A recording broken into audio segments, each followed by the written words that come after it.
Continuamos en Noticias Globovisión Economía. A esta hora está con nosotros Pedro Palma, economista. Con él vamos a hablar en primera instancia sobre el proceso de hiperinflación que atraviesa la República. Buenas tardes, bienvenido. Buenas tardes, gracias por la invitación. Un placer.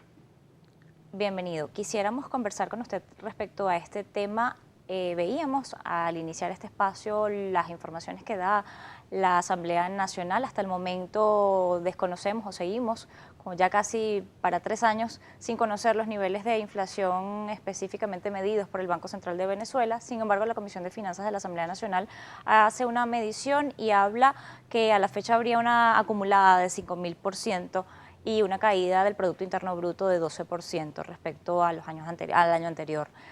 ¿Cuáles son las estimaciones que ustedes tienen y la revisión que ustedes han hecho sobre todo lo que son las cifras macroeconómicas del país? Bueno, en Ecoanalítica también hemos hecho un esfuerzo por tratar de generar información acerca de cómo se están comportando los precios. Y efectivamente coincidimos mucho con los estimados de la Asamblea Nacional. Inclusive en el mes de febrero estuvimos un poco por encima de los estimados de la Asamblea Nacional, más bien cercanos al 90%, ellos hablaban un nivel cercano al 80%, pero en cualquiera de los dos casos estamos hablando de una tragedia profunda que está presente dentro de la economía venezolana, porque eso no significa otra cosa, sino que ya por 3 o 4 meses estamos inmersos en un proceso hiperinflacionario, hiperinflacionario, que está afectando notablemente la calidad de vida del venezolano, que está empobreciendo de una manera alarmante a la población venezolana y que está causando realmente estragos en la economía. No solamente desde el punto de vista del aumento de los precios, sino también desde el punto de vista de la caída de la capacidad de compra, del empobrecimiento de la población, de una caída en la actividad económica dramática.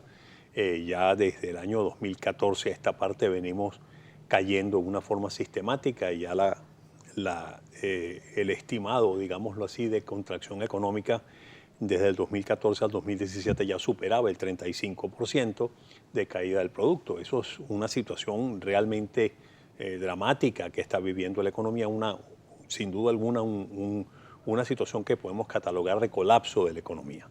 Y esto es algo, bueno, obviamente angustiante, muy angustiante para cualquier persona, porque realmente de continuar las cosas como van, bueno, pues vamos a un dramatismo impensable, un dramatismo nunca vivido, por lo menos en más de un siglo, en esta economía. En este caso, usted señala si las cosas continúan como van. Otros países de la región han atravesado procesos hiperinflacionarios y han logrado salir. ¿Podría Venezuela tomar el ejemplo de alguno de ellos? Veíamos declaraciones recientes de Christine Lagarde, presidenta del Fondo Monetario Internacional, que señalaba que las realidades de cada país son diferentes y por ende no pueden aplicarse para todos las mismas fórmulas y que habría que ver que la realidad venezolana es muy particular. ¿Qué tiene de particular y qué podría hacer que no se siga por ese camino? Bueno, yo creo que las experiencias que se han vivido en otros países de la América Latina, no estamos hablando de países desarrollados o países muy distintos al nuestro, países con características y estructuras bastante parecidas a las nuestras. Países hermanos de la América Latina han sufrido en el pasado, en la década de los 60, 70, 80, comienzo de la década de los 90, inclusive del siglo pasado, sufrieron procesos hiperinflacionarios o de inflaciones galopantes y esos países lograron superar exitosamente esas condiciones, lograron abatir esos procesos inflacionarios aplicando una serie de políticas públicas muy bien estructuradas, muy bien coordinadas, que dieron como resultado pues, ese abatimiento de la inflación, ese éxito en la política antiinflacionaria, al punto de que ya los economistas considerábamos que esos procesos hiperinflacionarios era una enfermedad superada, era una enfermedad que ya se conocía el remedio a esa enfermedad. Bueno, lamentablemente la economía venezolana, que tradicionalmente cuando esas economías estaban atravesando por esos procesos inflacionarios, Venezuela era envidia de esos países y de muchos países industrializados, porque aquí teníamos una economía estabilizada hasta mediados de los años 70, con una inflación bajísima. Bueno, resulta que ahora estamos inmersos en un proceso hiperinflacionario y realmente nos preguntamos, bueno, pero ¿qué estamos esperando para aplicar el remedio que ya se conoce, que ya lo aplicaron otros países de la región y que se sabe cuál es el remedio y la vía para solventar ese problema?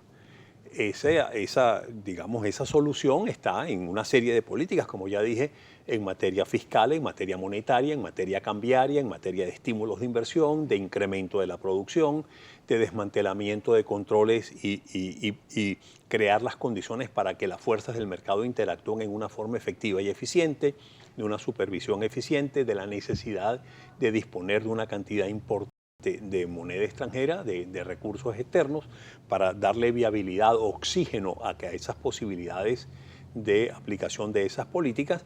Y eso ya se ha probado una y otra vez que da los resultados deseados, que da los resultados esperados.